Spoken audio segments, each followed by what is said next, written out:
One down. Here's Mike Trout. 2 hits for him in yesterday's game. Close, but call the ball. And that's ball 1. Catcher challenge. We'll take another look. And it's a called strike after the review. Still 2 challenges left for them.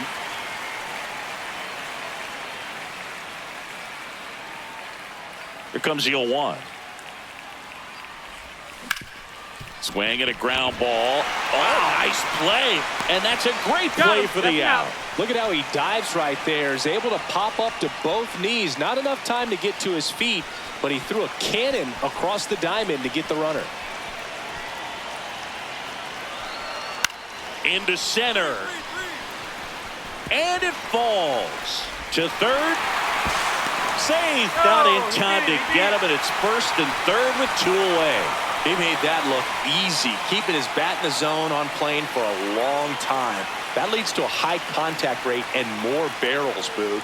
Even when you don't get it great, it's still hit hard enough to dunk something in like that in front of the center fielder. You know, these Angels just haven't produced as many competitive at-bats as I'd like to see in this one. They're swinging early, being aggressive, but 1 or 2 pitches later, the at-bat is over. That's not going to cut it if it's not resulting in hits. So, and that one hammered. That's down. 1 hops off the wall. Safe at second with nobody out, and that double has the go-ahead run in scoring position. Man, those are the types of hits where you don't feel any vibration in your hands whatsoever. Such a good feeling. That's about as textbook as it gets. Got his stride and load out of the way early. He stayed inside that ball and squared it up out front. Man, that was like he was in the cage hitting off a tee. Runner in scoring position. Back. Pickoff move to second. Dive, and Trout's picked off.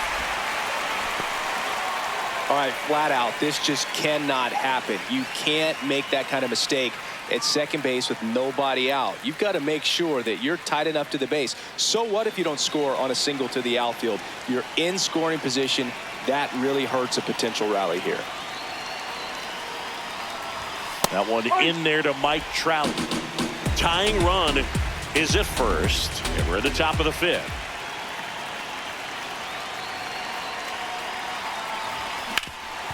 Up the middle. Dives, and he can't hang on. He decides to hold on to it, and that leaves them with runners at first and second. Here is Moncada. 2 on, 2 outs. And that's a strikeout looking. Welcome back. Let's take a look at how the series has played out so far.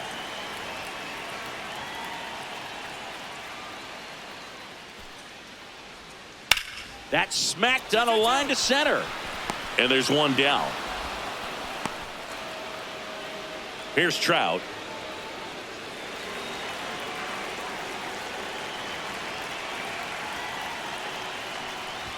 Well, the game plan for this offense has been pretty clear. They're being aggressive at the plate, but still finding ways to pick their spots without falling into the habit of being over-aggressive. So far, they're up to 8 hits on pitches early in the count, so that tells me they're feeding off each other, communicating, giving an idea of what that pitcher's trying to do on the mound. They're seeing the ball really well. Here's a swing and a drive left field, and he knew it. A solo shot. That's his 4th home run of the series. And they add to the lead. It's 5-3. That one just sounded different. And might have been the loudest moment yet. Man, my ears are ringing. I could feel that swing from the booth.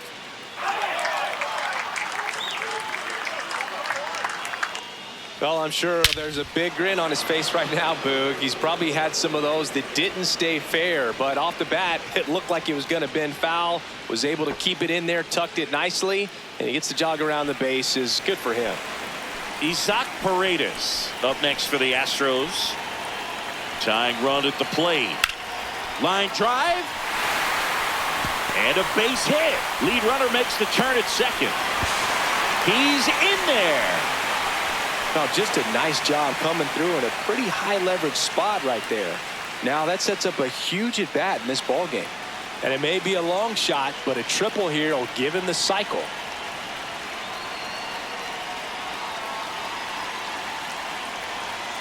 Abreu looking for his first save of the year.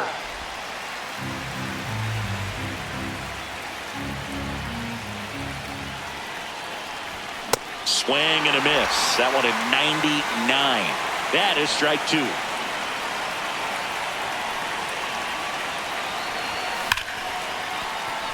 Line drive, base hit, right center field. So the tying run reaches with 2 away. That's tremendous fight from him, and I know it's got the dugout fired up down there, down to the last strike, and he comes up. All these players were able to take the lead in the